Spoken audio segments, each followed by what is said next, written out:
Bande. Esam skatījušies sarunas Jāņa evaņģēlijā, un šajās pēdējās reizēs esam skatījušies uz notikumiem ap un pēc Jēzus krustā sišanu un augšām celšanos. Un es gribēju šovakar vēl vienu tādu sadaļu, un tas ir Jāņa evaņģēlijā paša pēdējā nodaļa, 21. un tā ir 123. lapspusē mūsu bībelītēs.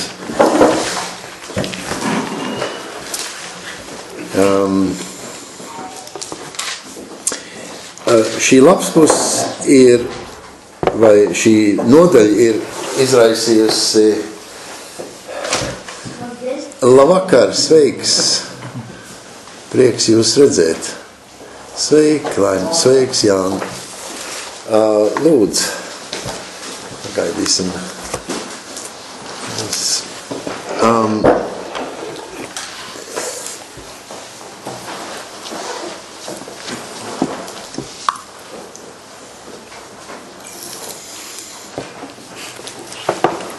Šī nodaļa ir izraisījusi diskusijas. Un Bībeles pētnieki visumā ir nonākuši pie viena secinājuma, kuram nostājās pretī tikai nedaudz citi, un varbūt jūs nebūsiet pārsteigti, ka es esmu ar tiem nedaudziem citiem nekā to vispārējo zinātnieku konsens. Un kas ir tas konsens? Tas konsens ir, ja jūs paskaties 123. lapspusē, 20. nodaļa. Jūs atceraties, mēs skatījāmies 20. nodaļa ir tā, kur agri no rīta Marija Magdalēna nonāk pie kapa un skrien, un viņa paziņo mācekļiem, ka Jēzus ir vairs nav savā kapā,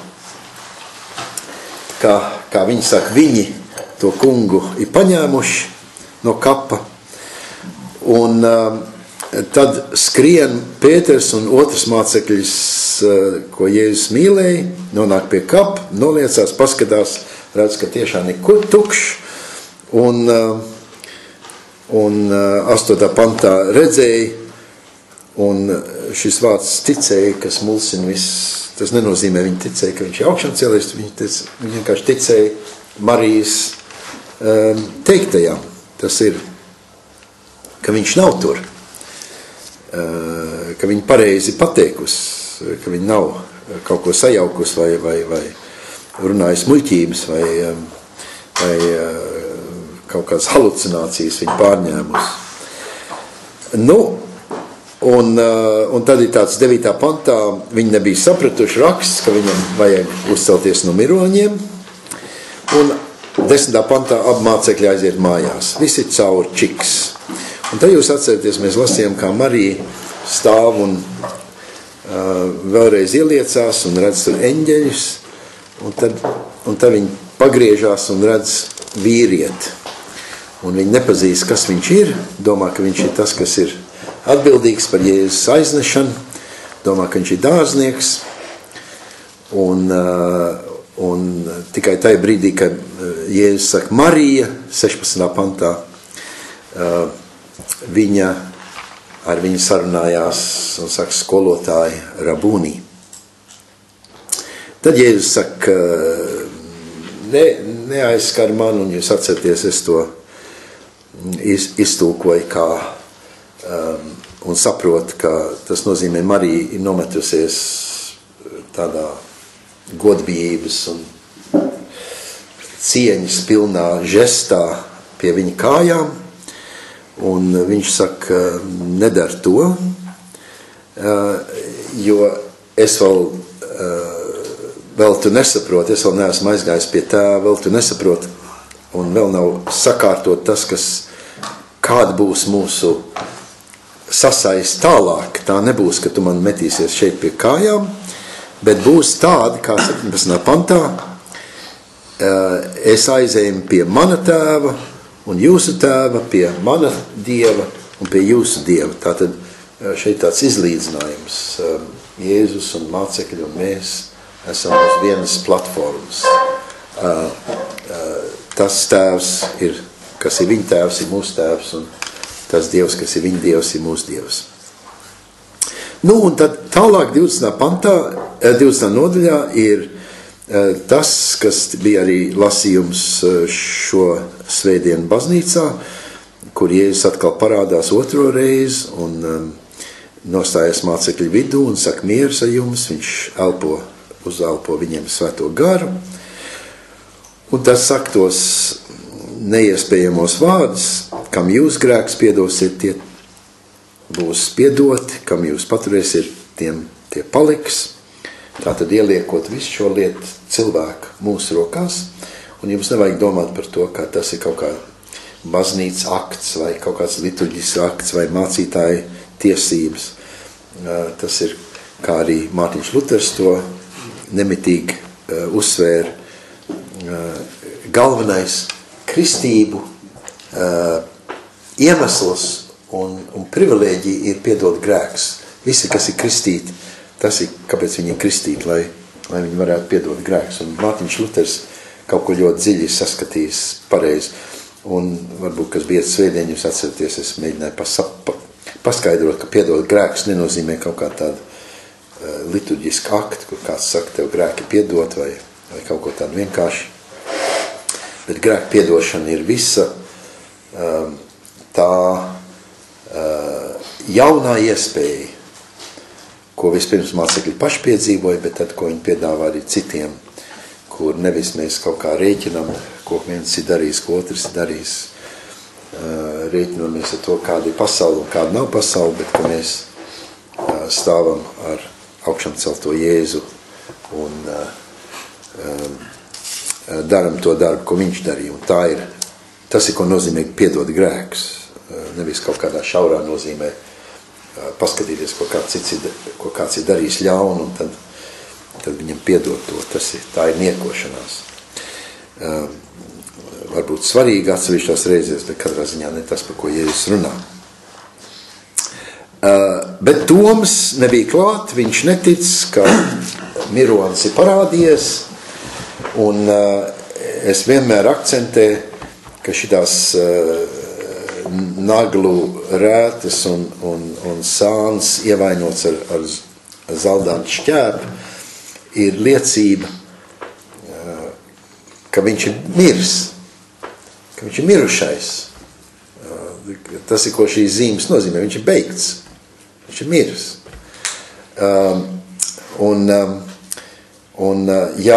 Ja augšām celšanās būtu kaut kāds nākošais etaps Jēzus dzīvē, tad mēs pieņemt, ka visas vainas, visas brūces ir dziedēts, viņš tagad ir sabindēts, viņš tagad ir atjaunots, vairs nav nekādas rētas, nekas, viss ir kārtībā. Mums jau nav, man jau katrā ziņā nav adekvāti vārdi, lai aprakstītu, par ko ir runa, bet par ko nav runa, es jums varu pateikt, ka mēs runājam par augšām celšanos. Runa nav par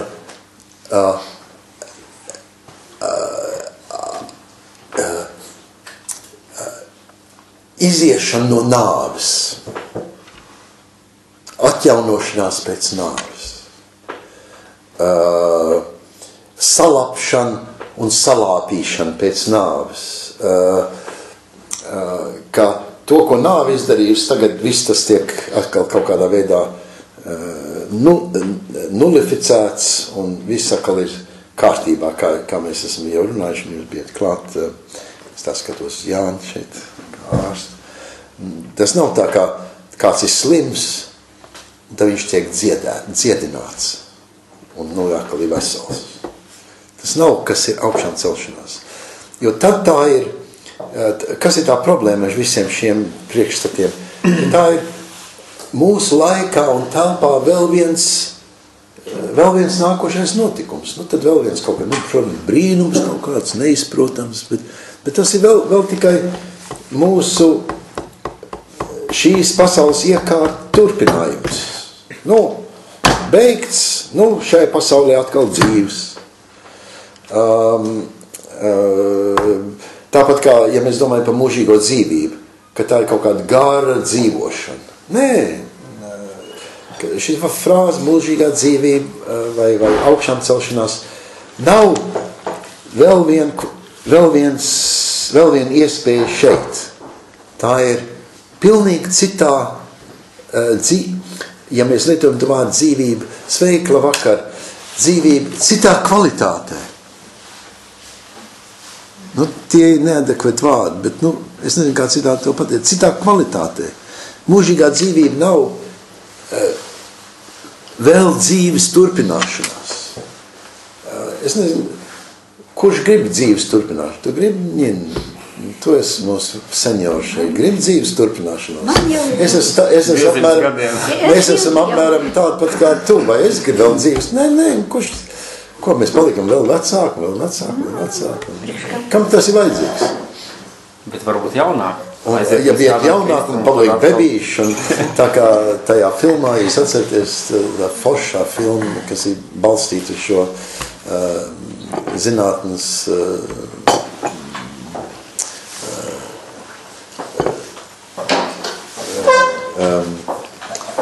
zinātnieka Clarka grāmatas.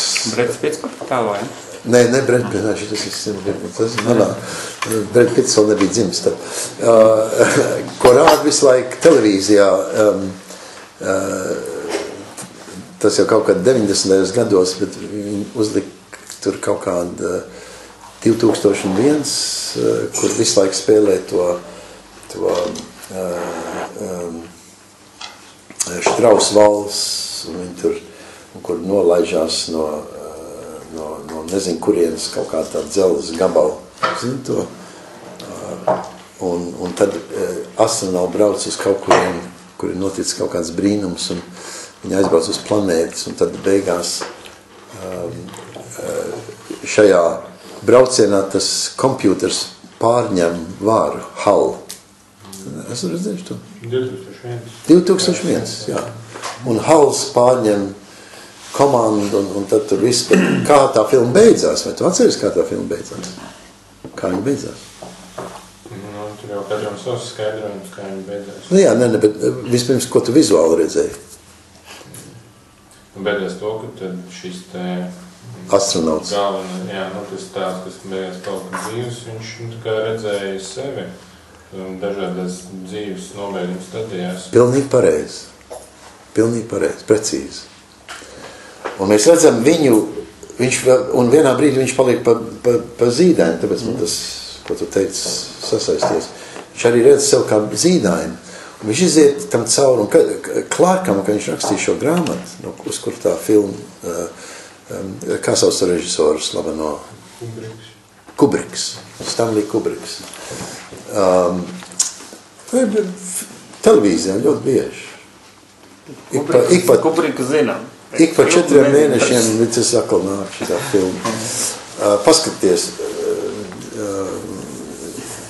tā bija pirmā, pirms Lukas ņēma visu tos Star Wars un vispārējiem. Tā bija pirmā tāda, kur izmantoja milzīgi efektīvu datoru palīdzību, veidot sižetu. Peld, šis ļoti skaists pie tās muzīkas, tas brauc uz svešu kaut kādu planētu. Bet, tu ļoti pareizi saki, beigās viņš redz savu dzīvi dažādos posmos, atpakaļ uz bērnību, un beigās, kā tu saki, neviens nezin, kas tas viss ir, tāds krāsas,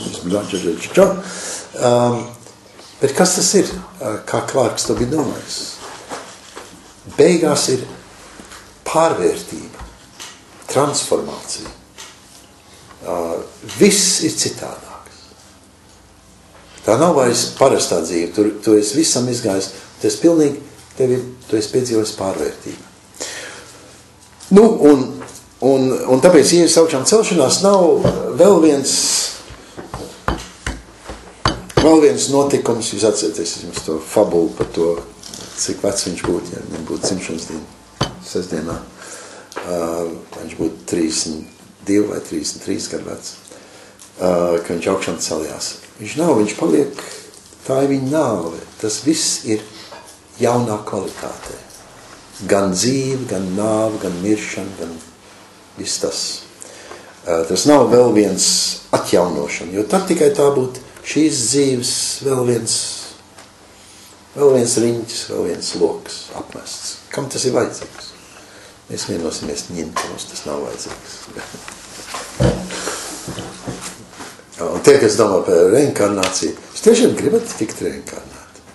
Kam tas ir vajadzīgs? Man pēdējais, ko es gribētu, ir vēl viena. Nu, kādi 3 gadi vēl var? Vēl 3 gadi? Jā. Lai Dievs tev dod 3 reiz 3 gadus.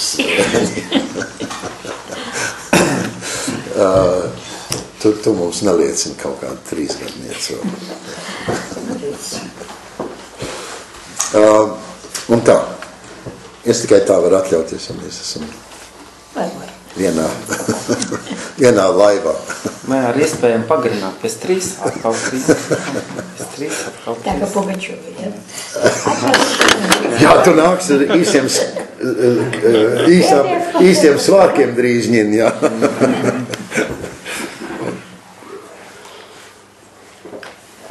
Labi, nu un tā. Un Toms, viņš grib pārliecināties, ka Jēzus ir beigts. Tāpēc viņš prasa, kur ir tas rēts.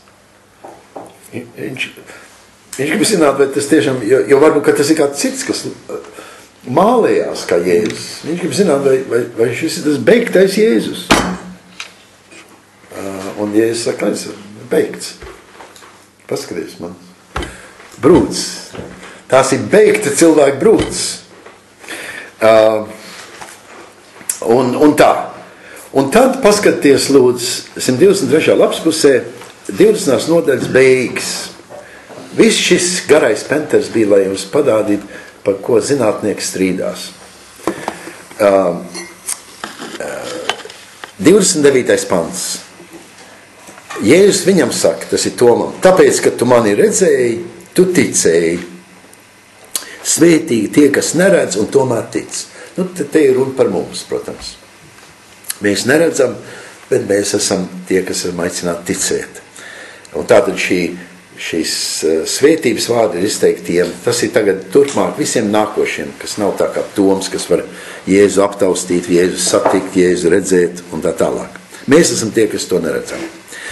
Un tad 30. un 31. pantā. Vēl daudz cits zīmi Jēzus darīja savu mācekļu priekšā, kas nav aprakstīts šajā grāmatā.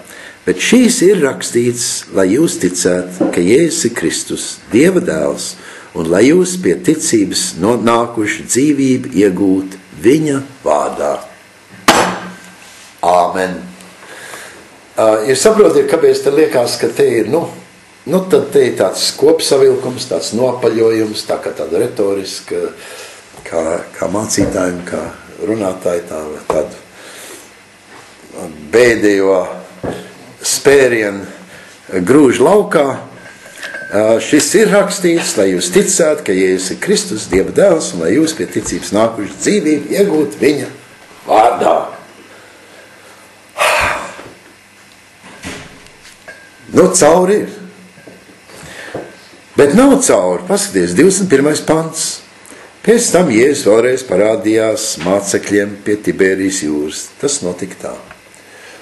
Tagad nāk pētnieki un saka tā, bet pagaidi, kas te notiek?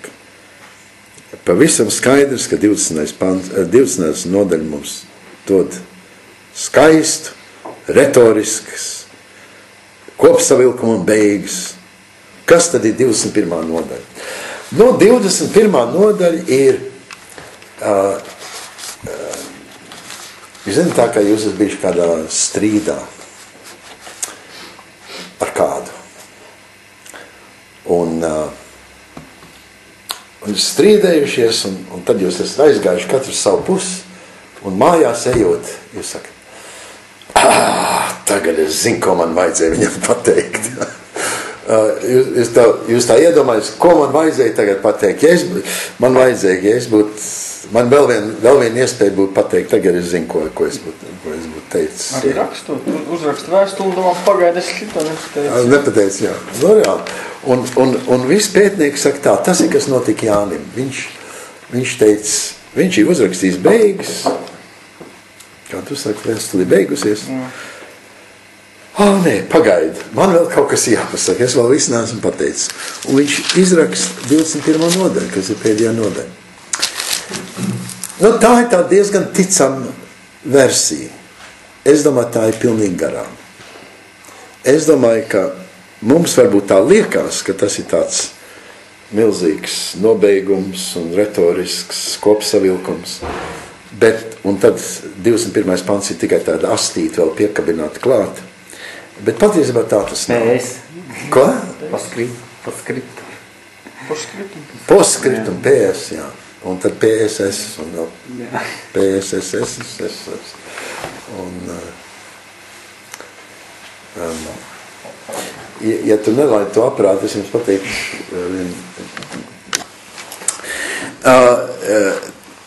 Tātad šī 21. nodaļa daudz lietpratēji skat, ka tas ir tāds pielikums, vēlāk izdomāts, un īpaši, ja jūs paskaties pašās beigās, tur atkal ir tā kā tāds nobeigums, tas ir tas māceklis, kas liecību dod par šīm lietām, un kas šo visu ir uzrakstījis, un mēs zinām, ka viņa liecība ir patiesa. Bet ir vēl daudz citu lietu, ko Jēzus ir darījis. Ja visas tās pēc kāds aprakstīt, tad man šķiet, visa pasauli nevarētu uzņemt sarakstītās grāmatas. Nu, atkal vēl viens tāds kopsavilkums, un liekas, ka tiešām tas iezīmē, ka 21. nodaļa ir tikai tāds PS, kā tu saka, un nevis daļa no sākotnējā evaņģēlija. Bet es tam nepiekrītu. Tas nav svarīgi, vai es piekrītu vai nepiekrītu. Svarīgāk ir tie iemesli, kāpēc tas izklausās absurdi. Neskatoties to, ka vairums lietpratēji, kā es saku, skolāru un pētnieku tā domā. Un kāpēc es domāju ar tiem, kas tā nedomā, ir tas, ka visā evaņģēlijā svarīgu lomu ir ieņēmuši divas personas. Pēters un māceklis, ko Jēzus mīlēja. Un ja beigas ir 20. nodaļā, tad mēs patiesībā atstājam gan Pēteru, gan mācekli, ko Jēzus mīlēja, paskaties apakaļ 20. nodaļā. Pēdējais, kas mums no viņiem ir, kur mēs viņus vispār redzam, ir 9. pantā. Tie vēl nebija sapratuši raksts, ka viņam bija jāuzceļās no miroņiem. Pēc tam abi mācekļi atkal aizgāja mājās. Ar to tad evaņģēlijas beidzās, abi mācekļi aizgāja mājās. Un šie evaņģēlija, varētu saukt viņus tā pa varoņiem. Evaņģēlija, katrā ziņā kaut kāds mugurkauls, kas visu laiku valkās cauri, viņi ir atstāti kā tādi, kas vienkārši aizgāja mājās. Kas tas ir par beigām evaņģēlijiem, kur mēs neredzam, vai Pēters tic, vai viņš netic, vai viņš vēlāk satiek, vai nesatiek. Jo tad, kad nāk Jēzus nostājas viņu vidū, viņi īpaši netiek tur akcentēti. Nav jau teiks, ka viņi tur ir kaut kāds instants, tur tikai Toms un Marija Magdalēna pieminēts. Tātad tas paliek karājoties gaisā. Vēl ir, bet to mēs nevaram šovakar papētīt, mēs lasījām vienā vakarā par to kāju mazgāšanu. Un tai kāju mazgāšanas reizē tur bija visādi apsolījumi. Jūs atcerieties, Pēters negribēja vispirms, lai Jēzus mazgā. Jēzus saka, ja tu neļaus, man nav daļa pie tevis, tev nav daļa pie manis. Tad Pēters saka, tad nemazgā tikai kājas, mazgā man visu. Jēzus saka, tu jau esi tīrs, tev jau nevajag tikai kā kājas. Un tad Jēzus saka mācekļiem, jūs redzat, ko jūsu kungs jums dara, tad jums jāiet, jūs neesat lielāk kā jūsu kungs, jums jādara tas viens otram. Un tad tur ir tāda vārda, ka Pēters nesaprat. Un Jēzus saka viņam, tagad tu nesaproti, ko es daru, bet vēlāk tu sapratīsi. Jautājums ir, kad ir tas vēlāk? Nekur evaņģēlijā, kur Jānis ir tik uzmanīgs evaņģēlists, mēs redzēsim arī šo vakaru, viņš vēl katrs vārds ir, patiesībā, ja mums būtu laika, mēs redzētu, kā viņš ir savienots ar 10 un dažādiem citiem tekstiem viņa tekstā. Viņi visi ir savīti fantastiskā kopsakarībā. Tad iznāk, ka šeit ir vārdi, kas karājās gaisā. Pēc tam tu sapratīsi. Kādu pēc tam? Mēs jau varam pieņemt, ka tas ir pēc Kristus miršana, augšana, celšanās, bet evaņģēlijā mums tas nekur netika rakstīts. Ja 21. nodaļa tomēr ir daļa no evaņģēlija, kā es to arī uzskatu un liek jums priekšā, tad mēs visu to, kas trūkst, atgūstam. Tad pēkšņi ir gan Pēters, gan māceklis, ko Jēzus mīlēja, viss tiek parādīt ar savu nākotni. Un tas varbūt ir tas spēcīgākais arguments, ka šī 21. nodaļa jau ir Jāņa evaņģēlijā paredzēta no paša sākuma, un ka tas, kur 20. nodaļā tur tie 2 pantiņi liekas, ka tie ir kaut kā tāds retorisks nobeigums, ka tas tikai mūsu domāšanai tā, un patiesībā Jānim tas tā nemaz nelikās. Labi, un tad man tad ieteikums ir, ka mēs lasam tad šovakar šo 21. nodaļu. Un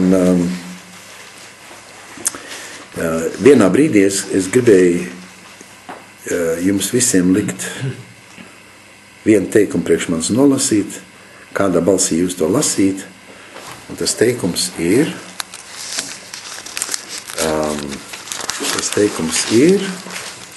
vai tu man mīli? Kādā balsī jūs domājat, Jēzus to saka? Es tagad palasīšu, un tad, kad mēs nonāksim tur, es to nelasīšu. Jūs varēsiet man vai nu klus pie sevis, vai skaļā balsī lasīt, kādā tonī jūs to lasīt. Bet labi, 21. nodaļa. Visiem ir? Jā? No 1. panta. Pēc tam Jēzus vēlreiz parādījās mācekļiem pie Tibērijas jūras. Tā ir Galilejas jūra, vienīgais ūdens tur. Tas notika tā.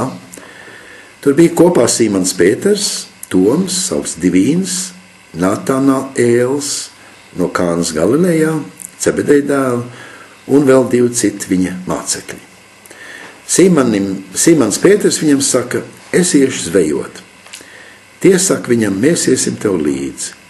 Tad tie aizgāja un iekāpa laivā, bet tanī naktī nekā nedabūja. Rītam austot, Jēzus stāvēja krastā, bet mācekļi nezināja, ka tas ir Jēzus. Tad Jēzus viņiem saka,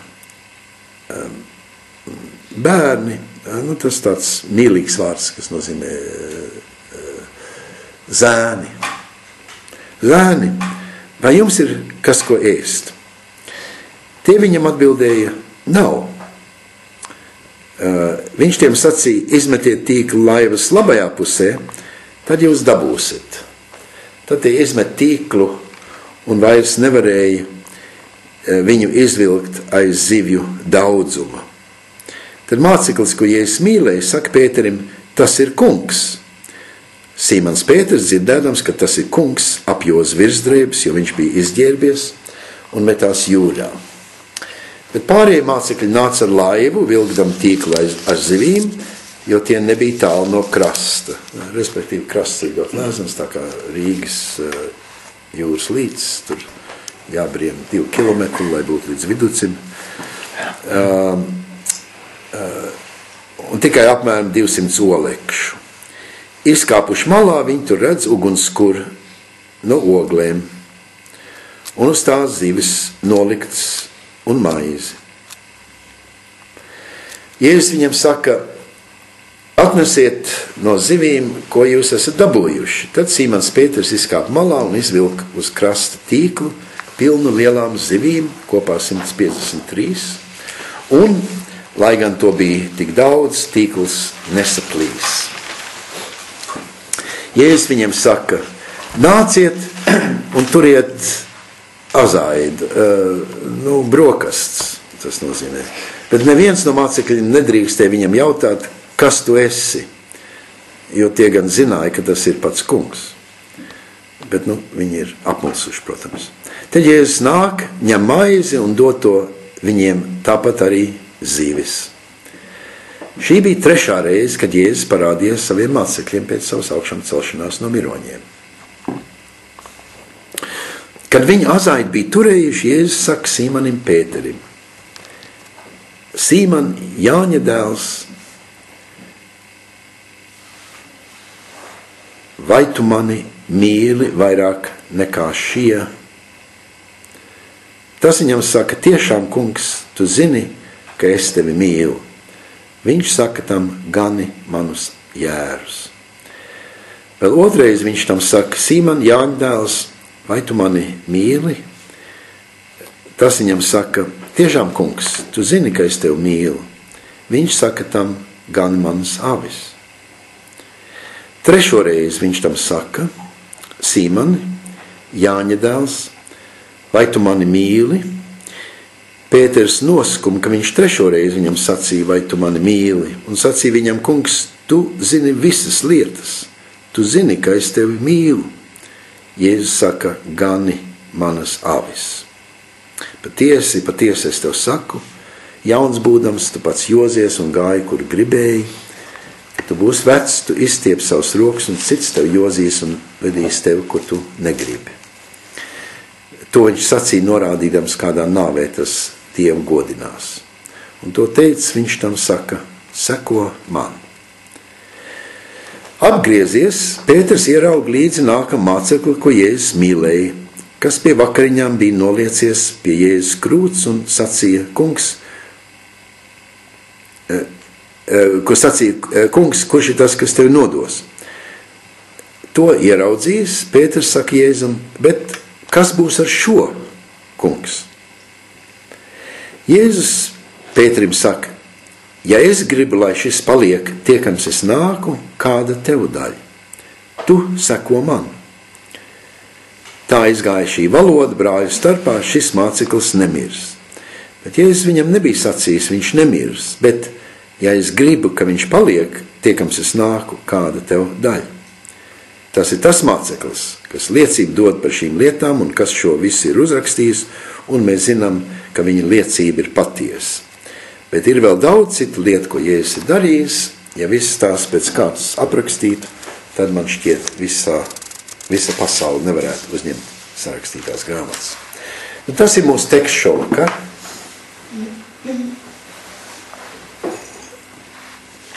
Un es pateikšu dažus komentus, un tad varbūt ir jūsu jautājumi, vai pārunas par visu to.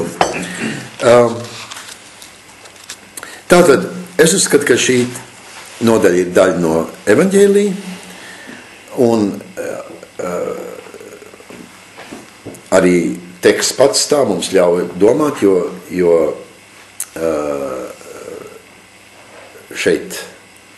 šajā nodaļā tiek skaitīts 3. reize, kad Jēzus ir parādījies, tātad sasaistot to ar iepriekšējo. Protams, tā varbūt ir tikai tāda gudra, stiliska maniera, ar kuru viņš sasaist savu nodaļu ar iepriekšējo, bet es domāju, ka tas ir tā godīgi domāts. Bet kas tur ir? Un tagad saskaitīsim, cik ir mācekļi šeit pieminēti 2. pantā.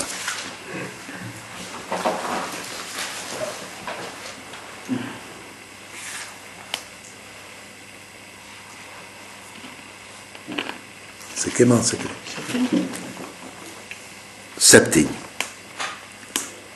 Vienojamies 7. Sīmans, Toms, Natanēls, 2 Cebedeja dēli un vēl 2 citi. Tas interesanti, ka vēl 2 citi, 5 ir nosaukti un 2 vēl pielikt klāt, lai būtu droši, ka ir 7. Priekš Jāņa tas ir tas pilnības skaitlis, kas tagad nozīmē tie mācekļi, kas visu tālāk varēs pastāstīt un kas būs tie liecinieki. Un ko viņi dara? 3. pants. Viņi dara to, kas bija viņa agrākā profesija. Viņi bija zvejnieki. Nesevišķi veiksmīgi, un šī naktī nemaz neveiksmīgi, bet viņš viss iet atpakaļ savā zvejā. Jānim tas nav tā tikai tā, tā ir viņa profesija un tas tā dabīgi, ka viņi zvejo. Jūs jau visi zinat to tekstu, es jūs darīšu par cilvēku zvejniekiem, un tas arī šeit darbojās, ka viņi tā kā tiek iezīmēti kā zvejnieki, bet viņi nav sevišķi veiksmīgi. Viņi vēl neprot neviens neko zvejot. 6. pantā, 5. pantā, vai jums ir kaut kas, jūs esat kaut ko saķēruši? Neesam neko saķēruši, tukšs. Jēzus tas saka, izmetiet tīklu labajā pusē, tad jūs dabūsiet. Un to izdarījuši, viņi nevarēja, tas tīkls bija tik pilns, ka viņi knap varēja savilkt viņu kopā. Šeit nav, protams, kaut kāda jāmēģina saprast, kāpēc Jēzus zināja, ka labā pusē ir zivis un ne. Dažreiz komentārs saka, viņš tur stāvēja krastā augstāk un var lēzenā jūrā redzēt, kur tā zivju masa ir savilkusies un viņš tā kā dod viņam direktīvu, redz, nevēl kreisā pusē, labā pusē. Te tāda niekošanās nav šajā evaņģēlijā. Tas nav tāda veida realisms domāts. Šeit ir patiesībā, es jums pateikšu, bet jūs man tā varbūt uzreiz neticēsiet, tad tas jums liksies par daudz, kaut kā ar diegiem sašūts, ar matiem satīts. Bet tas patiesībā sasaucās ar Pētera izdarībām, kad Jēzus tika gūstīts. Un, ka Jēzus tika gūstīts, ko darīja Pēters?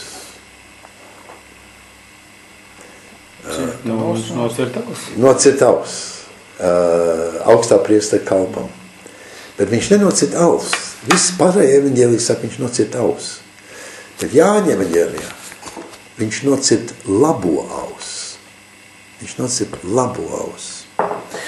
Un Pēters līdz tam brīdim, kā jau visi mācekļi, pilnīgi pārprat Jēzu, pārprat, kā viņam jāuzvedās, ko nozīmē Jēzus iešana uz nāvi. Viņi domā, ka viņam jāizstāv viņu ar kaut kādiem parastiem ieročiem. Bet tāpēc viņš arī nocērt labo aus un tā domā aizstāvēdams, ka viņš aizstāv Jēzu.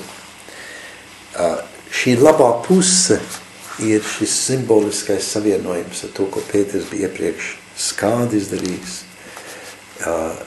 Šī labā aus skaitās tā aus, ar kur mēs dzirdam evaņģēliju. Un tas priestera kalps ir nejūts. Un šī zveja labajā pusē ir sasaistīta ar to skādu, ko Pēters izdarīja. Un šeit viņš dabūs atgūt to, ko viņš ir zaudējis labajā pusē, laivas labajā pusē. Un kur pēkšņi viņam tur šajā bēdīgā naktī ir tikai viena auss, bet viņam būs to viss jāatgūst, jo Pēterim bija šī lielā problēma, vai viņš ir spējīgs iet ārpus judaismu un izlikt savus tīklus un ievilkt iekšā cilvēks Kristum. Un Jēzus viņam dod to pašu pusi, kur ir tā auss pusi, lai viņš tagad nevis nodarbojas ar zobenu un ar ieročiem un ar ciršanu un vispārējo, bet ar zvejošanu labajā pusē. Tā ir tā sasaist, Jāņa evaņģēlijā. Es jums teicu, jūs varbūt tā domājat, tas tik ļoti simboliski patāli, bet Jāņa evaņģēlijā neviena detaļa nav tāda, kas ir tikai tā gadījies. šajā sakarā, jūs man atvainos, es jums neiedziļināšos, kāpēc tur ir 7. pantā, ka Sīmens ka viņš uzzināja, ka tas Jēzus metās jūrā un uzvilka virsdrēbes, jo viņš bija kails, jo viņš bija izģērbies. Nu, tā mūsu tulkotāji to tā uzfrizē. Viņš bija kails, tur teikts. Viņš ir vienkārši skaidri un gaiši kails, tas vārds nav izģērbies. Bet viņš bija pliks, es teiktu. Šī mazā detaļa ir saistīta arī ar zināmu simboliku, bet atstāsim to pie... Tad viņš bēga. Nē, ar to, tas ir Marka evaņģēlijā un tur nav. Bet tagad ir tā tīkla, viņi valk iekšā tās zivis, viņas ir 153, tas ir, protams, simbolisks skaitlis, tas pārstāv, ir saistīts ar Ābraham, solījumu Ābrahamam, jo šeit aiz tā numuru 153 ir tas senais paradums veidot šos skaitļus no burtiem. Tā ebreju valodā tiek rakstīti burti un grieķu valodā. Un aiz tā stāv vārds, kas norāda uz visiem Ābrama bērniem. Visi Ābrama bērni. Aiz tā skaitļa 153. Tātad tas ir tāds rādītājs, ka šie zvejnieki, kas būs cilvēku zvejnieki un ne tikai zivju zvejnieki, ievilks iekšā ne jau tikai daži, bet visas tautas, visi Ābrama pēcnācēji. Ābrama tas nav jūdi, bet visi svešie Ābrama bērni. Un tā, bet nu tagad iesim pie tā visinteresantākā. Un tas interesantākais ir 9. pantā. Izkāpuši malā, viņi tur redz ugunskura no oglēm. Un uz tā zivis nolikts uz maizi. Atkal uzmanīgs Jāņa evaņģēlija lasītājs zinās, ka tikai vienā vietā šajā vispār jaunā derībā, bet šajā evaņģēlijā parādās ugunskurs, kā šeit teiks latviski, no oglēm. Grieķu valodā tas tikai viens vārds. Un ogļu ugunskurs ar oglītēm, nu ar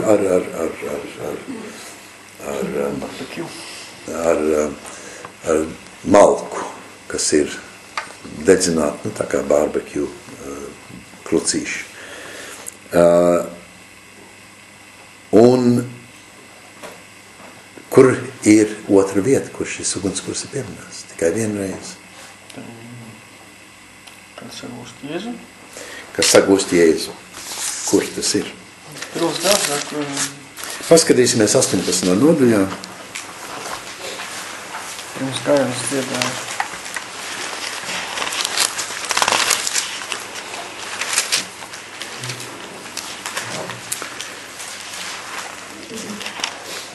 Uh, 119. lapas pusē.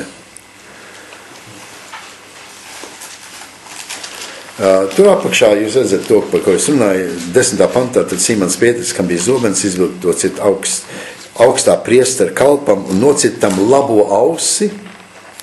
Kalpa vārds bija malchas. Tagad ejam nākušā lapas pusē. Jēzus saka, bāz zobenu makstī, vai tad man nedzer to biķeri, ko mans tēvs mani nolicis. Nu, un tad viņi saņem ciet. Sasēja to un aizved pie Kaifa, pie augstā priestera. Un Simons Pietrs seko. Un viņi iegāja 15. pantā, tas viens māceklis, acīm redzot, bija tur pazīstams, viņš varēja iet līdz augstā priestera pilī, bet Jēzus palika 16. pantā ārpusē, pie durīm. Un paņem Pēteru un ieved iekšā. Un tur ir tā kalpona, kas saka, vai tu arī nepiederi pie šī cilvēka mācekļiem? Bet viņš saka, nepiederu. Tur stāvēja kalpi un sulaiņi, kas no ogliem bija sakūruši uguni un sildījās. Atkal šajā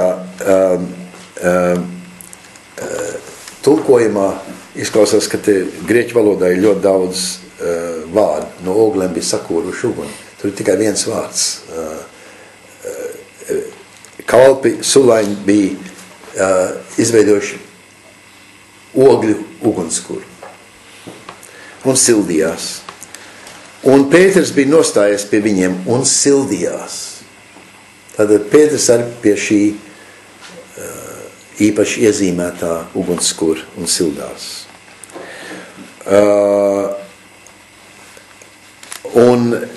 Tad pārliksim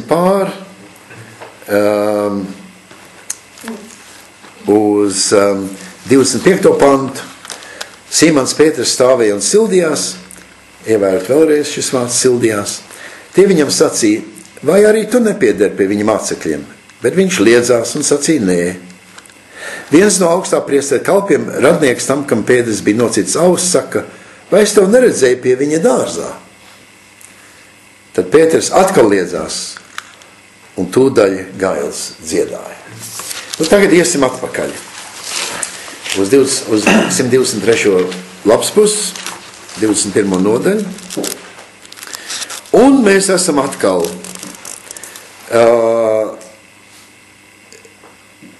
atpakaļ, kur, piedošana, ne 123. bet 123. Jā, 123. 9. pants, jā. Paldies. Izkāpuši malā, viņi tur redz ogļu ugunskura un uz tās zivis nolikts un maize. Ja jūs esat tādu dramatisku skatu, teiksim, filmu, ja jūs būtu režisors, es zinu, kā es to darītu ļoti banāli. Laist, lai kamera uziet uz ugunskura un rādīt. Un tas ir tieši kā Jānis to ir domājis. Šeit ir Pēters, tas ir tā kā mums, mēs domājam, mēs kaut ko esam štruntīgi izdarījuši. Pēkšņi kaut kas no tā štruntīgā notikuma mums rēgojās acu priekšā un viss tas nāk atmiņā. Un viss mēs sašļukstam. Viss ir riebīgi, baisi, nelaimīgi. Pēters redz atkal šo ugunskuru, un tas viņam atgādina viņa trīskārtīgo nodevību, kur viņš liedzās, ka viņš Jēzu pazīst. Bet Jēzus saka 10. pantā, atnesiet zivis, ko esat dabūjuši. Un Simons Pēters izkāpa malā un izvilka uz krasta tīklu pilnu lielām zivīm, kopā 153. Un lai gan to bija tik daudz, tīkls nesaplīs. Un Jēzus saka 12. pantā, nāciet, ēdīsim brokastis. Visi mācekļi apmulsuši, nevienam nebija aknas prasīt, hei, ko tu te dari, vai kā tas nākās, kādu lai to saprast, kas tas ir, kas te notiek. Tie jau zināja, ka viņš ir tas kungs. Bet 13. pants, Jēzus nāk, ņem maizi, dod viņiem, un tāpat arī zivis. Un tā bija 3. reize, kad Jēzus parādījās saviem mācekļiem pēc savas augšām celšanās. Šeit Jānis, saprotiet, cik viņš lakoniski. Jēzum nav ne mazākā aizrādījuma, nekāda pārmetuma. Es esmu slikts režisors, es brauktu ar to kameru uz to ugunskuru, un es zinu, kāda muzīka tur būtu, bungas, aizstāv. Tas būtu garām. Jānim tas nav. Viņš parāda šo ugunskuru, ir bildi skaidri, bet šeit nav dziļi Jēzus kaut kādi morālas aprādījumi. Viņš saka, atnesiet zivs, ēdīsim brokastis. Un viņš izsaka un padala. Apmulsuši mācekļi, viņi saka, kas te notiek? Kā to saprast? Jēzus. Tā, nekas viņu vairs neskar.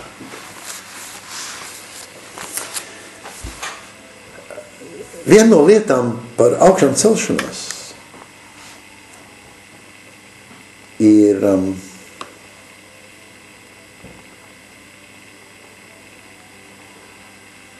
šī Jēzus uzvedība.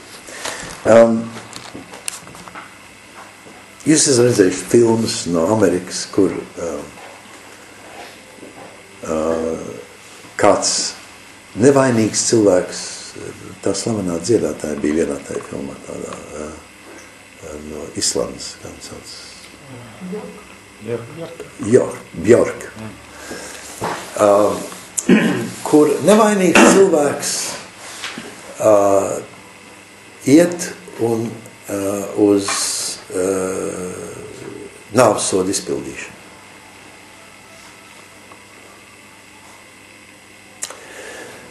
Un tagad iedomājieties, ne Bjork, tur arī bija šī peripētija, es nevaru vairs atcerēties, vai viņi bija vainīgi, laikam? Ne. Viņi nebija vainīgi. Savu bērnu pēc. Savu bērnu pēc kaut kā izdarīja. Jā. Viņai bija attaisnojums, jā. Ja viņi bija vainīgi, ja viņi nebija vainīgi? Vainīgi attaisnojums. Protams, ka viņi tur nošauta. Nošauta, jā, bet iedomāsimies kāds, kas ir nevainīgs, kas neko nav izdarījis, nav nošāvis. Neko. Viņš tagad iet uz nāvsodu izpildījumu. Tiek taisīts visādas apelācijas. Pie vienas tiesas, pie nākošās tiesas. Un kā jūs zināt, šais amerikāņu situācijā sots tiek izpildīt pusnaktī. Vēl telefons var skanēt pēdējā 10 sekundēs, pirms tas notiek. Tur telefonu viss gaida. Ja būs attaisnojums no prokurora, kas var vēl pēdējā brīdī pateikt, gubernators ir parakstījis attaisnojoši vai atbrīvojas no nāvsodu. Nevainīgs cilvēks iet uz nāvsodu. Viss apelācijas izmēģināts un gaida vēl pēdējo zvanu. Nenāk pēdējais zvans. Čiks. Beigts. Bet tagad iedomāsimies viņu pēc viņa nāvsodu izpildīšanas. Pirms tam vēl ir visādas cerības, vēl ir tādas ilgas, varbūt kaut kas, kāds pavērsiens, kaut kas pagadīsies, kāds iežēlosies, kāds sapratīs, kaut kas atklāsies pēdējā brīdī, kas attaisnos. Viss pilns ar aģitāciju mēģinājumiem. Kad tu esi beigts, viss ir garā. Visa šī aģitācija, ko kāds ir satraukt, mēs, kas vēl esam dzīvi, sakam, kāda briesmīga netaisnība, paskaties, kāda mūsu tiesas sistēma, paskaties, kāda ir tiesneši, paskaties, kāda ir korumpētie prokurori, paskaties, kāda mēs esam cilvēki un tā tālāk. Mēs te bļaustamies un demonstrējam un visu to pārējo. Bet tas, kas ir mirs, tam viss ir garām. Tam šī aģitācija, šis nemieris, šī vajadzība taisnoties, pierādīt savu nevainību un tā tālāk, tas uz viņu vispār neatiecas.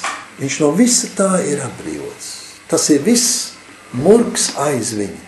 Viņam tagad ir pilnīgi, viņš ir atbrīvots no visa tā. Un nav vairs tā kā mēs, ka mēs satiekam mūsu pārdarītājus. Mēs tā slepam pie sevi un domājam, tad brālīt, tu atvainosies, tu palīdīs tā manā priekšā, tad ko tu teiksi? Mēs tā, arī ja mēs esam tā ļoti cēli un tāds tēlojam, ka nekas jau nav, mēs vēl tā klusībā domājam, tāps tu, kas tu būs? Mēs neesam mierīgi. Jēzus ir pilnīgi mierīgs. Viņš ir pilnīgi mierīgs.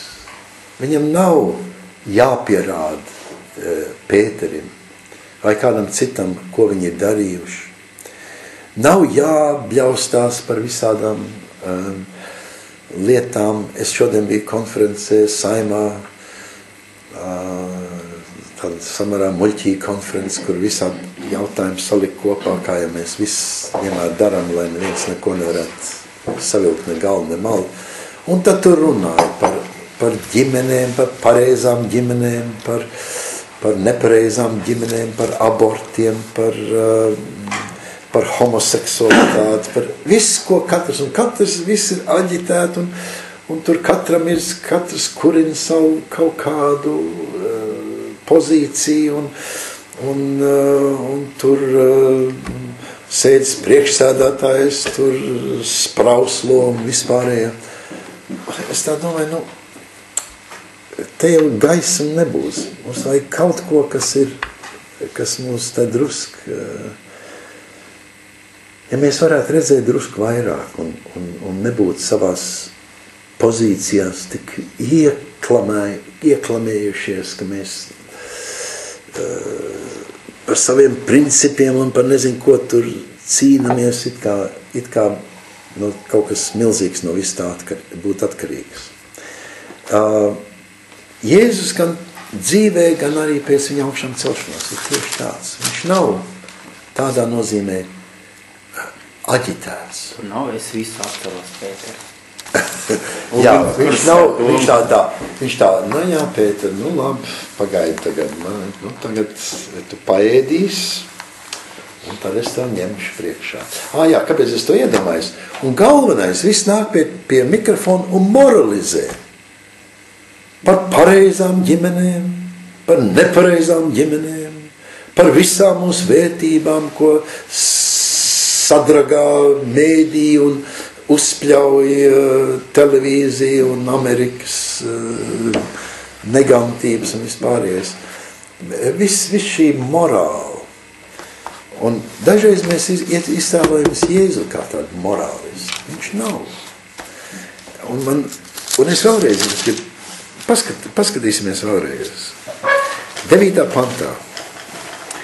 Izkāpuši malā viņi tur redz to ugunskura.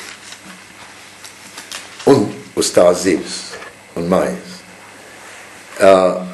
Bet Jēzus saka, atnesiet zivs, ko esat dabūjuši. Sīmons Pēters izkāpa malā un izvilka uz krasta tīklu pilnu lielām zivīm, kopā 153, un lai gan to bija tik daudz, tīkls nesaplīs. Jēzus viņam saka, nāciet, brokastosim. Atkal mācekļi nedrīkst jautāt, kas tu esi.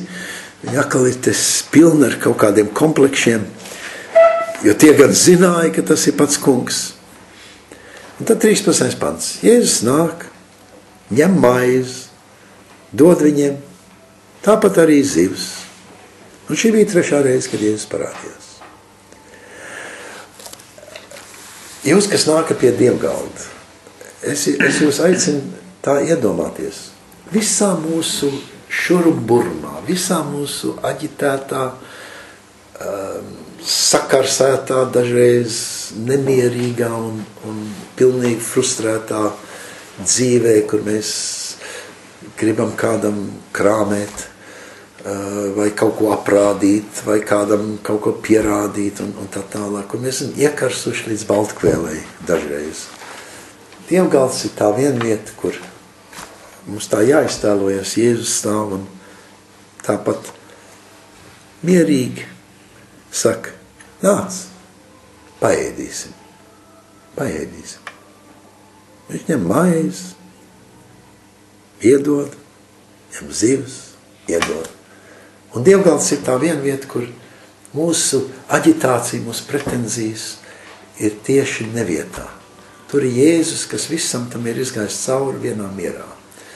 Un viņš dod mums to iespēju pie tā piedalīties, nomierināties, norimties.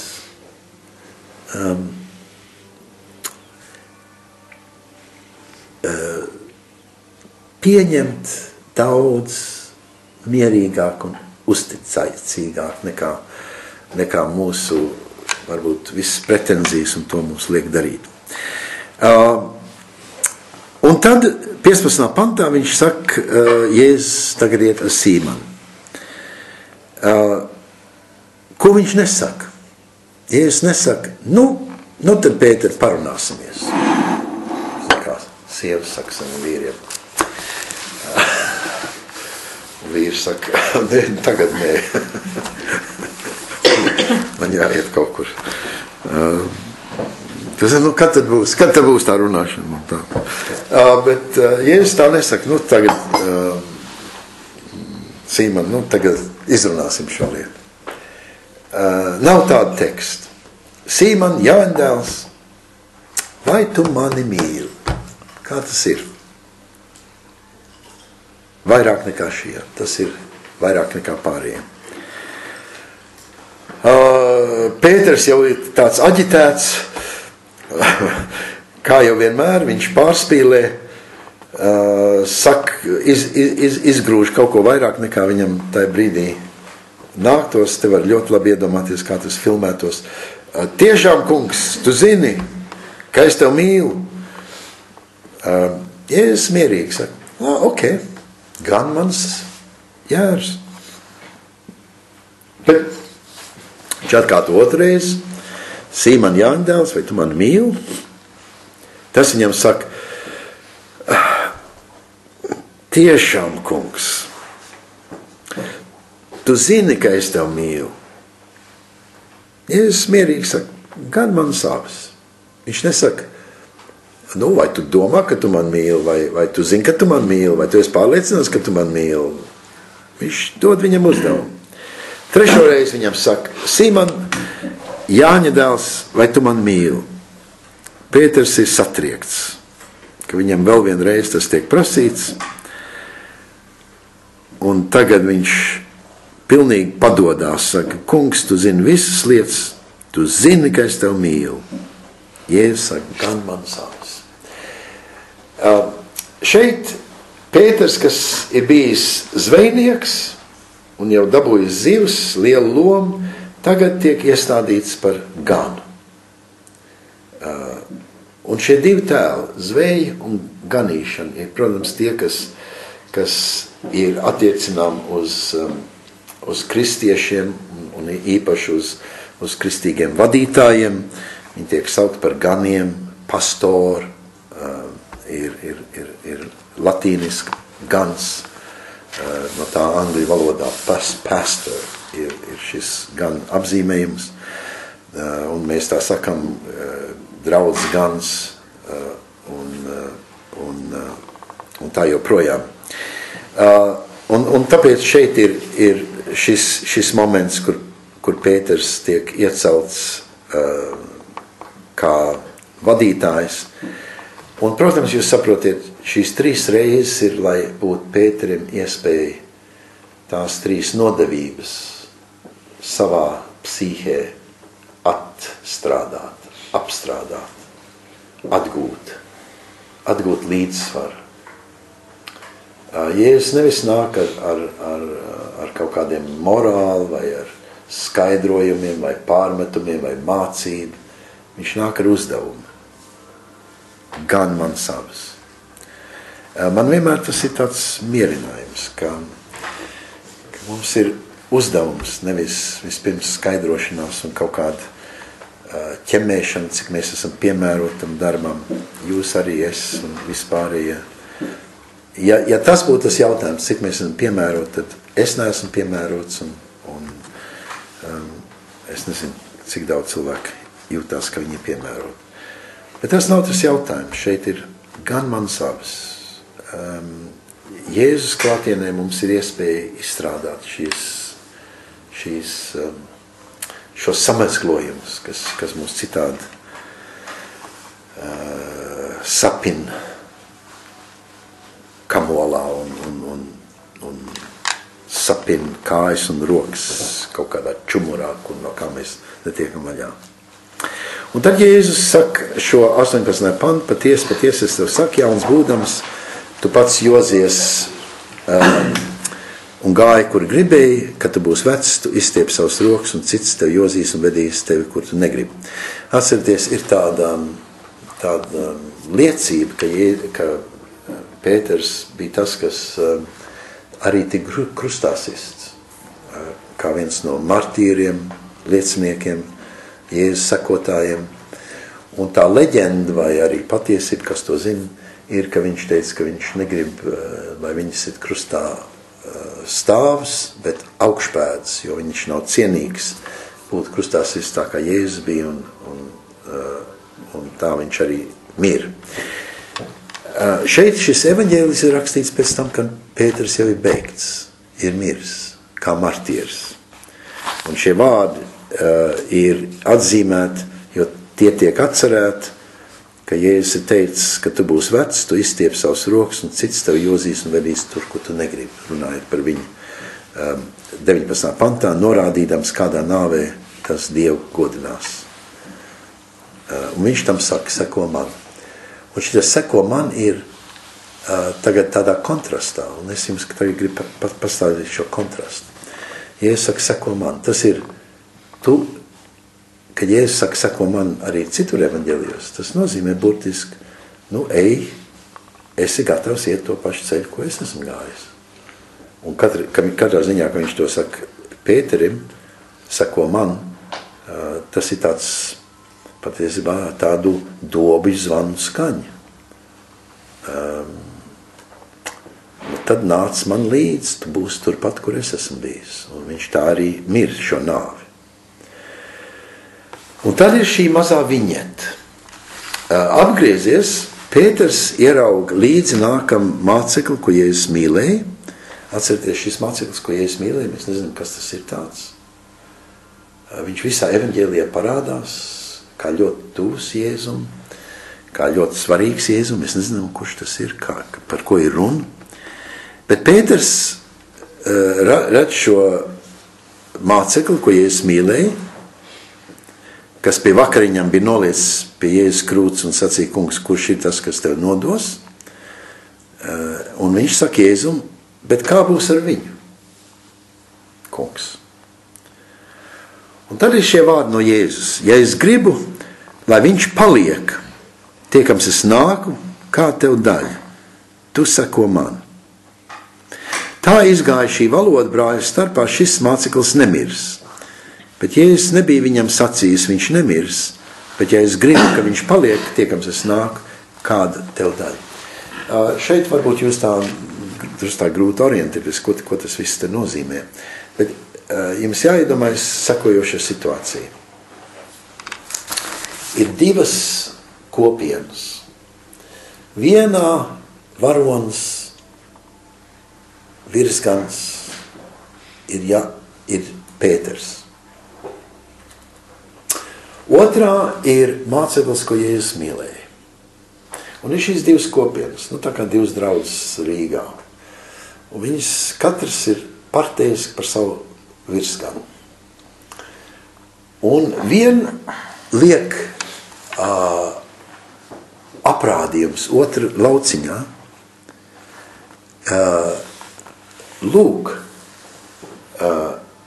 tā draudze, kurai virsgans ir māceklis, ko Jēzus mīlēja, paskaties, tā nav īsta, viņš nav īsts Kristus sekotājs, jo lūk, īstais Kristus sekotājs ir Pēters, kas miris kā martīrs, sekojas Jēzum līdz pēdējiem un piedzīvojas tādu pašu likteni kā Jēzus. Un tas ir īstais gans. Bet šis nav to piedzīvojis. Un tāpēc viņš nav gluži ar visām zvaigznēm uz pleciem. Viņš nav pilns ģenerālis, tā kā Pēters. Viņam kaut kas trūkst. Un šajos vārdos ir mēģinājums nolikt šos muļķīgos strīdus pie vietas. Pēters it kā šīs vienas draudzes vārdā saka, bet kas ar šo? Redz, viņš nav martīrs, viņš paliek dzīvs. Vai tā viņš ir īsts Jēzus sekotājs? Viņš nav nomirs, viņš nav cietis savas ticības dēļ. Vai tad viņš ir īsts Jēzus sekotājs? Vai tad īstam Jēzus sekotājiem nav jābūt tā kā Pēterim, kas ir gājis martīru nāvē? Vai viņš jau nav tas gluži tik izcils vai pat īsts? Un ir bijis tāda paruna, ka šajā draudzē viņi teikuši, bet viņš nemirs ne mūžam, jo Jēzus tā ir sacījis. Un šeit ir viss tas tik nolikts pie vietas. Ne Jēzus ir sacījis, ka viņš nemirs ne mūžam, bet tikai teicis, ja es gribu, lai viņš paliek, tiekams es nāku, kāda tev daļa, bet pats galvenais ir, Jēzus saka, kāda tev daļa? Un jūs varat iedomāties strīdus starp kristiešiem, kas viss grib pierādīt, kurš ir tas īstais, kas ir tās īstās zīmes. Un šī ir tā viena vieta, kur Jēzus saka, liekaties mierā. Es esmu lēmējis, kurš ies martīru nāvē un kurš paliks dzīvs. Ja es tā gribu, tad tas ir kā tas būs. Pēterim ir tāda loma, māceklis, ko Jēzus mīlēja, ir tāda loma. Un tāpat mums visiem. Nav nozīmes tur viena recepta priekš visiem, ka mēs kaut kā visi mēs esam vienādi. Un dažreiz tādi ļoti sirsnīgi kristieši tā uzstāv tādu jautājumu, bet kāpēc viņš ir tik labs kristietis, kāpēc viņam viss šīs ciešanas? Ja viņi ir tik ticīgi, kāpēc viņai viss tas, kas notiek? Un tā tālāk. Man šai sakarā man vienmēr nāk prātā tas gadījums Sandrai, kad viņa, mēs bijām, viss mums gāja vaļā ar zvanniekiem pašā sākumā, un tur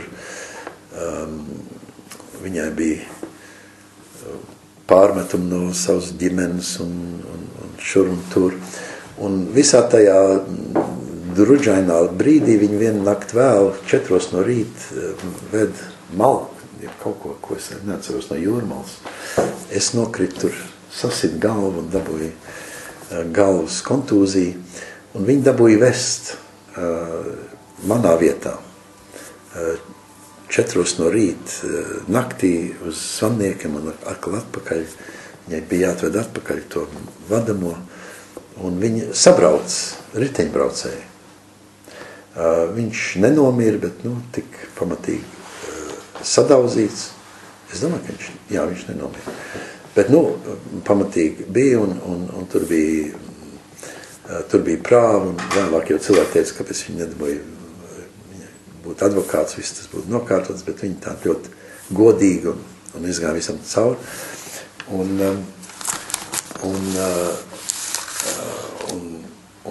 pie tiesas, ka viņi nāca ārā no tiesas, bija prokurors.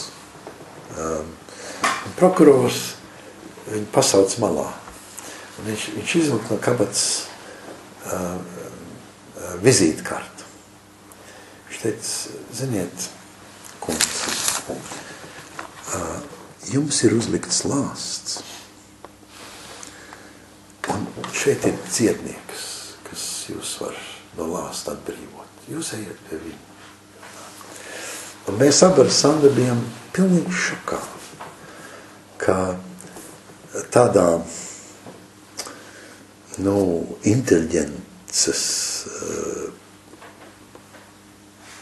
inteliģento aprindās prokurors ir nodarbināts ar lāstiem.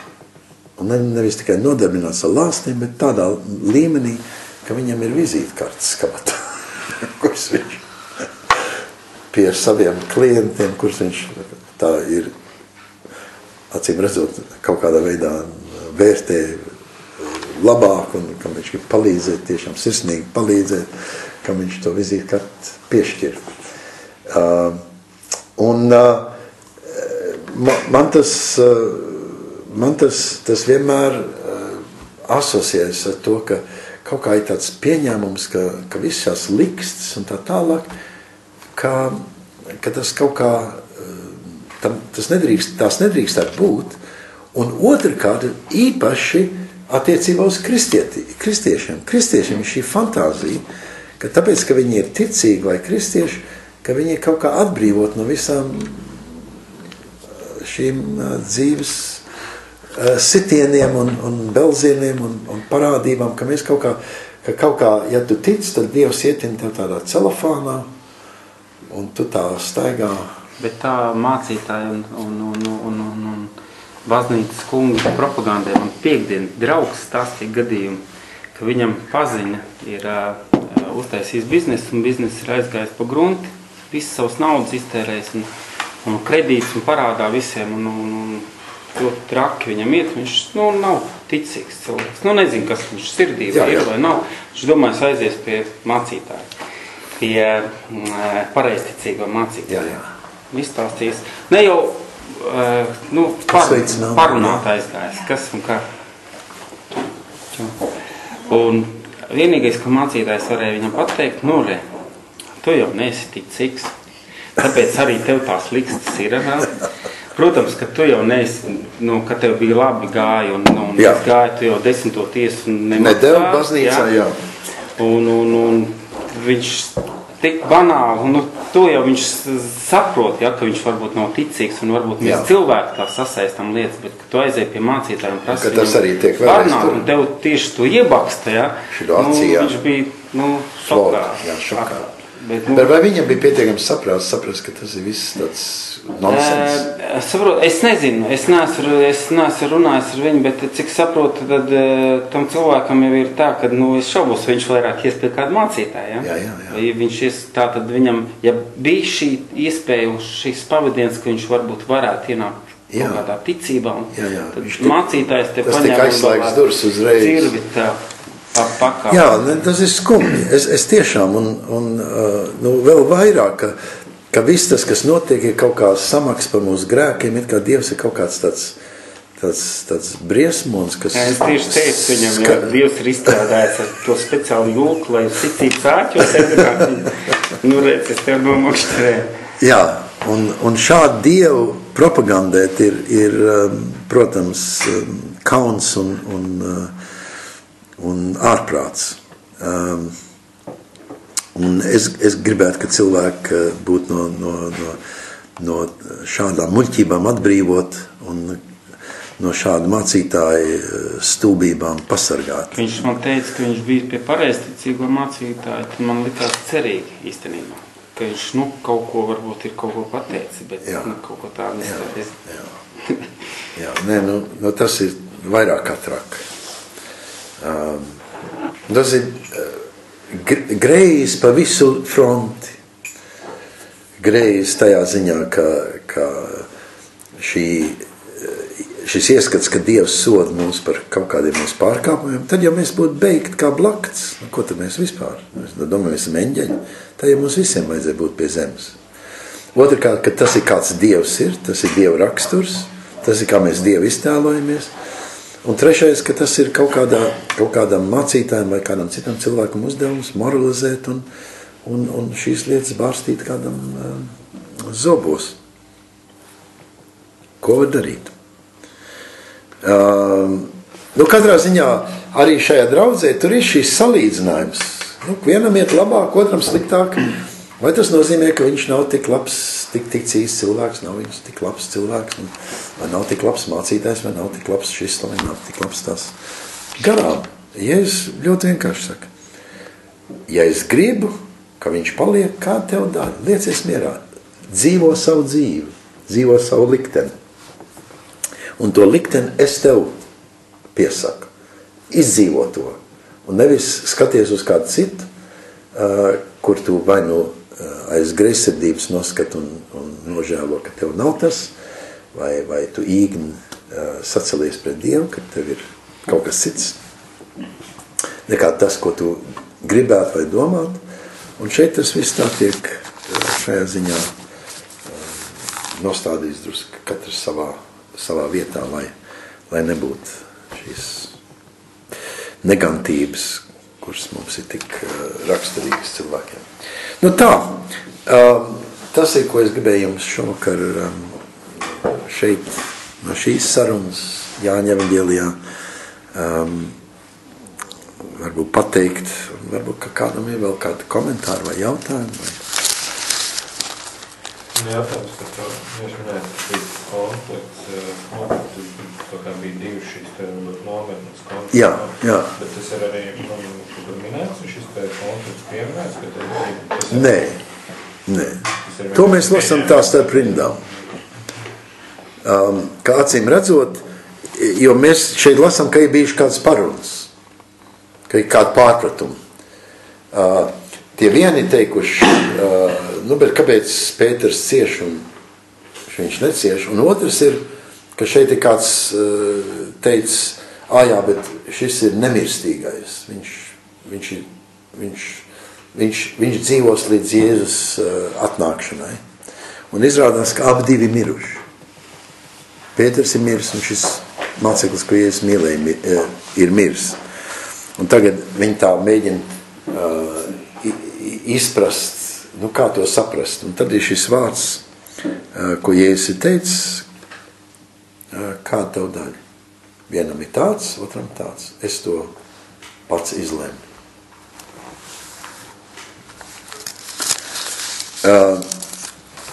Mēs zinām citur, ka ir šādi konflikti, piemēram, no Pāvila vēstulēm. Mēs zinām, ka ir vispirms ļoti liels konflikts starp Pēteru un Pāvilu.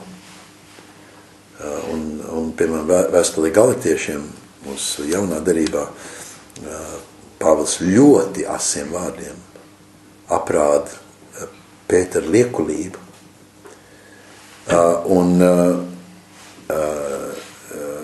Šeit ir aprakstīta viena konference, kas notika, apostoļu darba grāmatā viena konference, kas notika, kur Pēters domāja, ka Kristus mācība evaņģēlijas ir domāts jūdiem pirmkārt.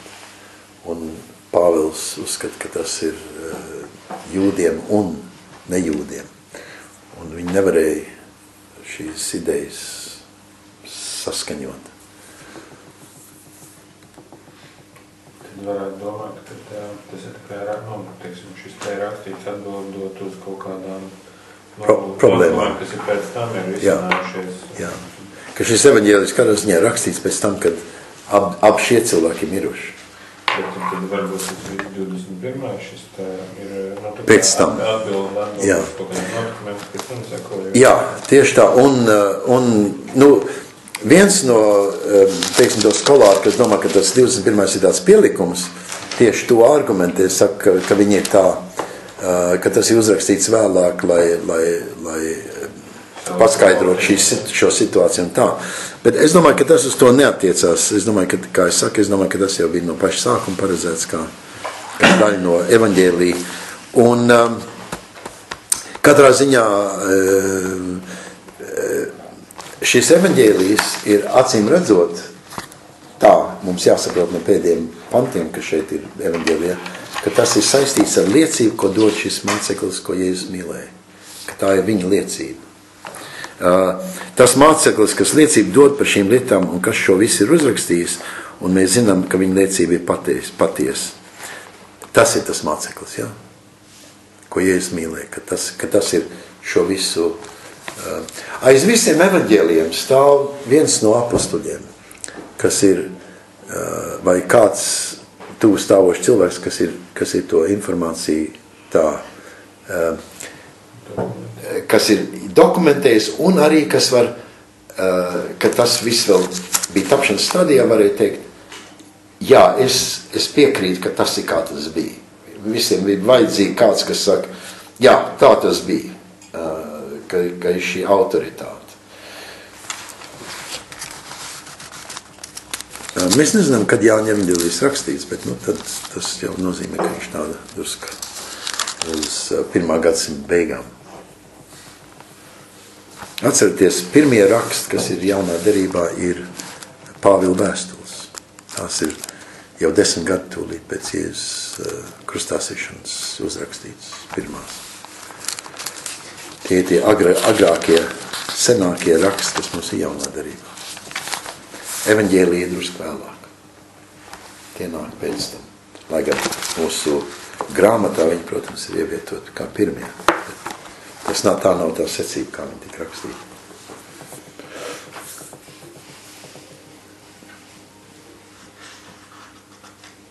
Tā, kā jums šķiet?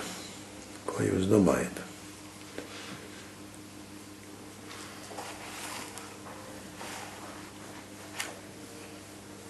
Galvenais, ko es gribētu, varbūt, ka jūs tā paņemt līdzi no viss tā, ir, ka kā Pēters un kā mācekļi piedzīvo Jēzus augšana celšanās, bija tieši šis moments, ka viņi sajūt, ka viņiem nav jātaisnojās. Ka viss ir, ka nav kāds, kas tur rēķins un ka viņiem kaut kas jāpierāda, ka viņi ir atbrīvot no viss tā.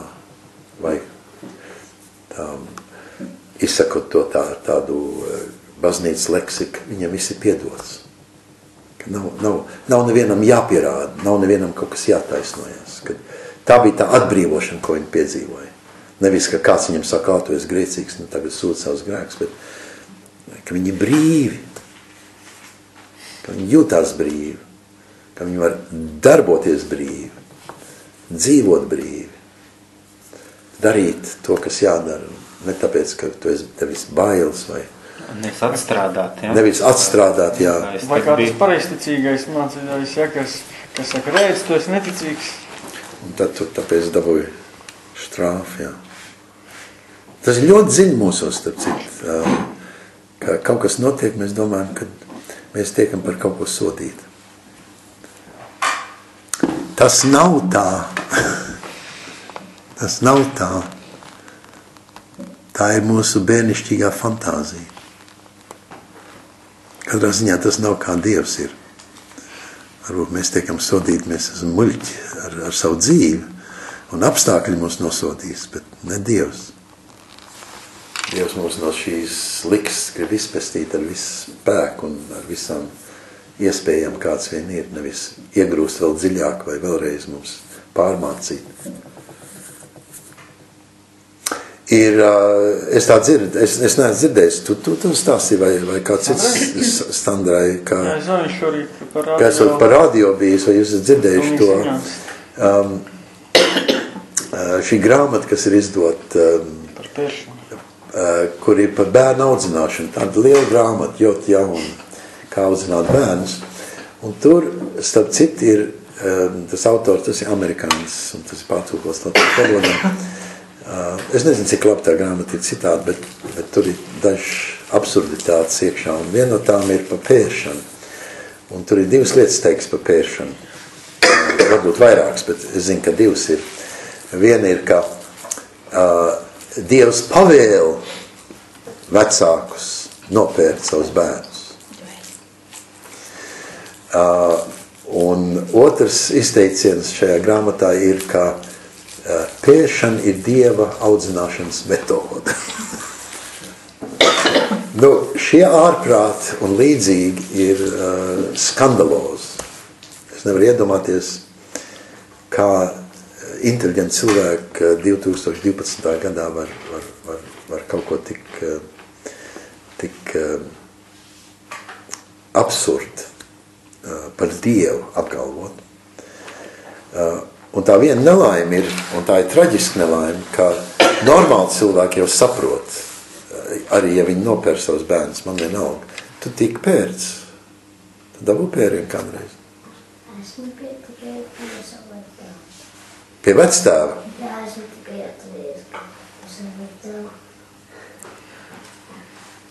Aha. Es Anglijā skolā pastāvīgi dabūju pērienu. Viņa pēršana bija ar sit par roku, jā, tādu stīpu. Vecā skola? Ko? Vecā skola, Vecā skola, jā.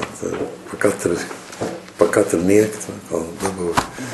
par dzīvniekiem ar armijas sprāts. Ko? Man par dzīvniekiem ar armijas sprāts. Aha. Bet man sašķitums... Bet runi par skolu, ne jau par... Jā. Bet man sašķitums bija, zin kāpēc, jā?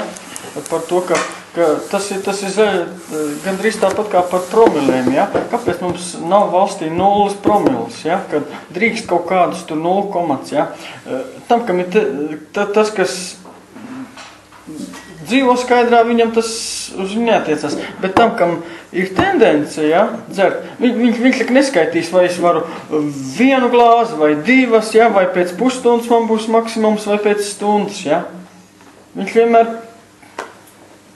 tā ir tāda tendence. Ja.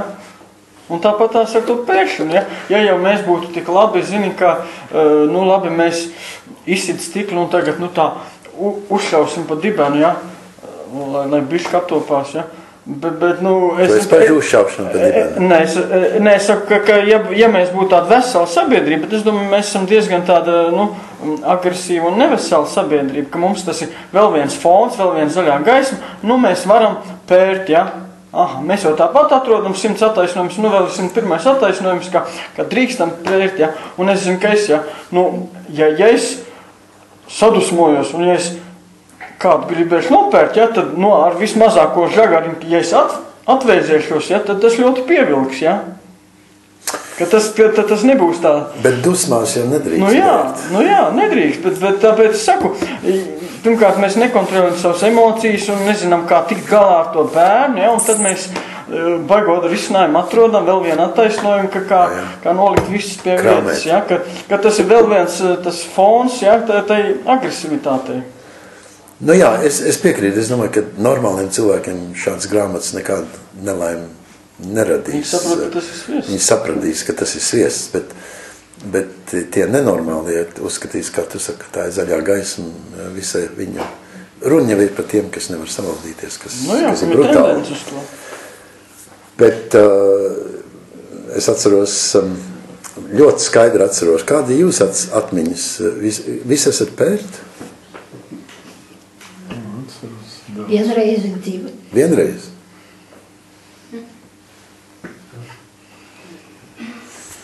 Man teica, ka es esmu vienreiz nopērtis. Jā, man 2 reizes Pupolsvētdienā. Tā vienīgā, kas... Pupolsvētdienā, jā? Kas bija tik traki, ko tu biji izdarījis? Veikot veselībā. Tas jau pupo, jā. Pupo! Baiba, kā tev? Nē, es ausu sarāvu. Ausu sarāvu? Es to atceros kā dienā, nakts vidū. Teiksim, tā epizode. Jā. Man bija, kā... Es ļoti skaidri atceros, vienīgo reizi, kad es dabūju pērienu, bija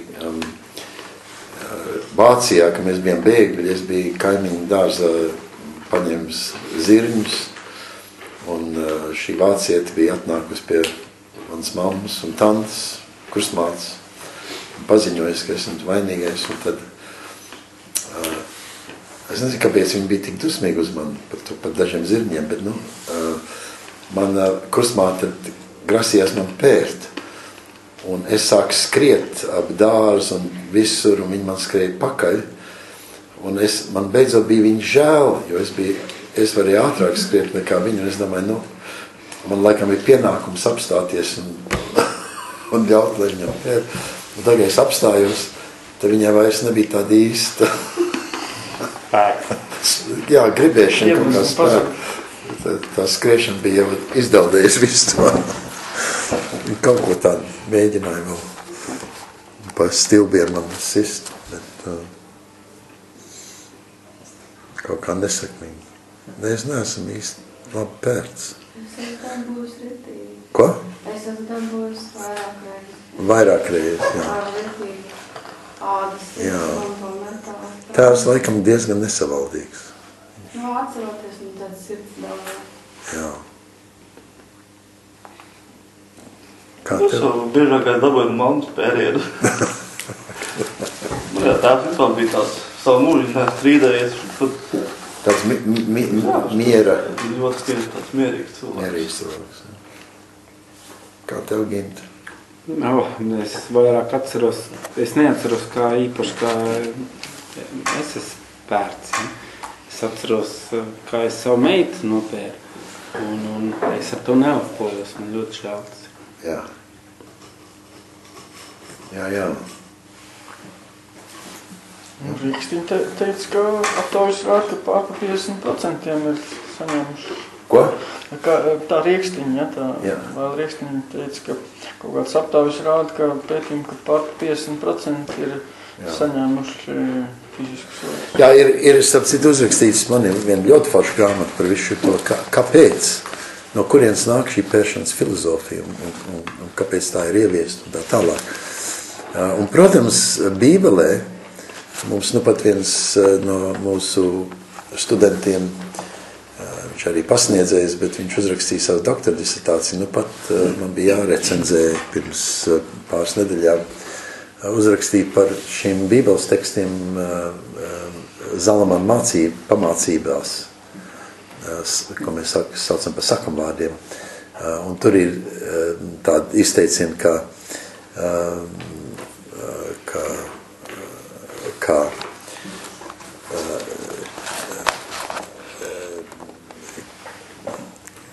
cilvēki, kas netiek zēns, kas neuzvedās, netiek pērts, ka tad patiesībā tas tāda zēna nemīlēšana, ka viņam pēriens būtu ļoti palīdzējis dzīvē un tā.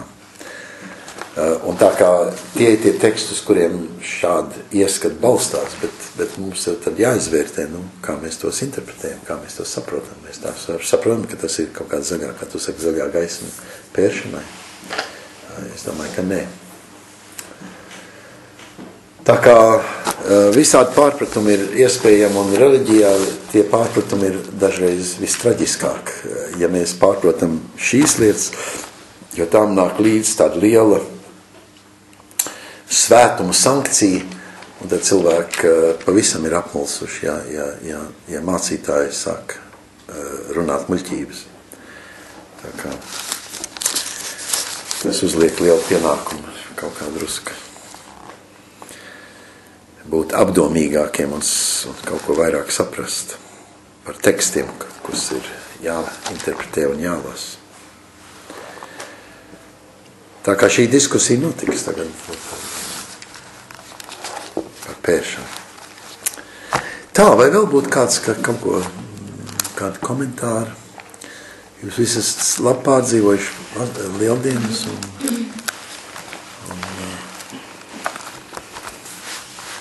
1. maijā ir, to arī nākam otrdien vēl atgādināšu, ir tāds aicinājums uz zvanniekiem palīdzēt, ja jūs varat talkā, ja jums nav pašiem kaut kāda cita talka, kur jums jābūt. Tas būtu tā ļoti sirsnīgi un jauki. Tā ir tāda gadskārtēja reize, un te jau vairāk, kas ir bijuši atkārtot. Šogad mums ir tu būsi? Nē, es jautāju par darbu svētkiem. Vai būs jāstrādā? Darbu svētkos? 1. maija. Darbu svētki ir priekš darbi, jā. Tas ir 1. maijas. 1. maijas, jā. Runa par 1. maiju. Darbu svētkos ir jāstrādā darbi. Brīvdiena, jā. Tā ir brīvdiena no citām lietām, lai varētu īsts darbus darīt. Tu brauks uz zvanniekiem? Es ceru. Forši. Mums tagad ir visādi ļoti interesanti putni un Viņam zirgs interesanti. Un visādi egzotika. Un tu varēsi jāta zirgu. Jā. Arī bija man vecāli bija tāds putniņš, kuram bija lipīga spalvas, bija dzeltens ar malnu. Lipīgas? Jā, tas spalvas ir lipīgs. Viņas lip pie rokām jau glaudī? Nē, es pār pieskāros un pielipu. Tāds papagails? Tur bija kaut kāds dzeltens ar melnu notieks putniņus.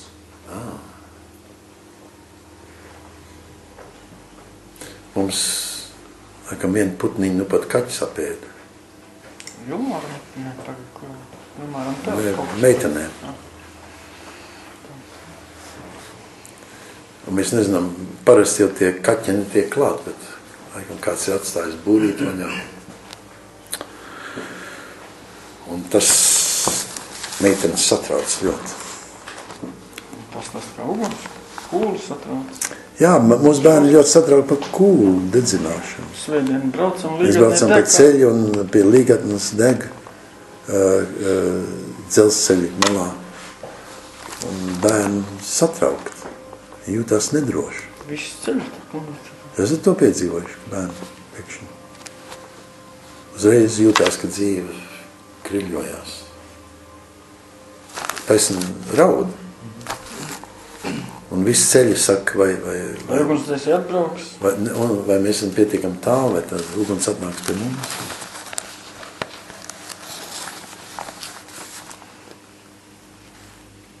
Tā.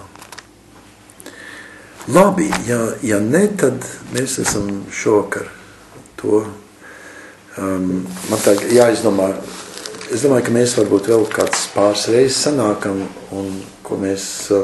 Varbūt, ka jums ir kāds ieteikums, ko mēs tā kā būtu jāņem līdz beigām, mēs jau var iet atpakaļ, te ir daudz interesants vietas, ko varam turpat lasīt, un laikam tas ir, ko mums būs jādara, bet varbūt, ka jums ir kāds cits ieteikums, ko jūs gribētu vēl atlikušās 2 reizēs. Kas tad pēc tam ir?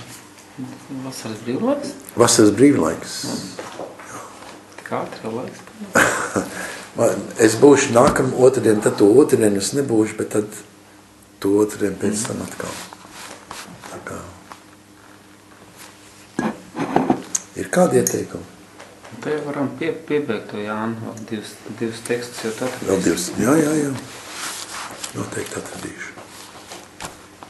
Tajā nākamgad citu sezonu sāksim ar citu. Jā. Tad vasaras pārtraukums. Jā. Labi, mēs piecelsimies.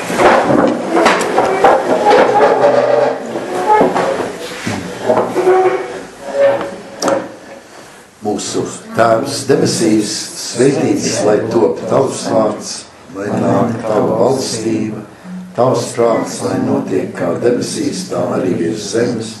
Mūsu dienascho maizi dod mums šodien, piedod mums mūsu parādus, kā arī mēs piedodam saviem parādniekiem.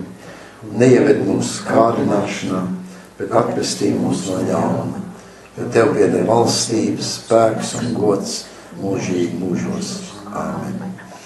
Un Dieva miers, kas augstāks kā cilvēku prāts un saprašana, lai sveitī mūsu sirdis, mūsu domas, Kristu Jēzu. Āmen. Vēlreiz paldies, ļoti priecājos, ka varējām būt kopā un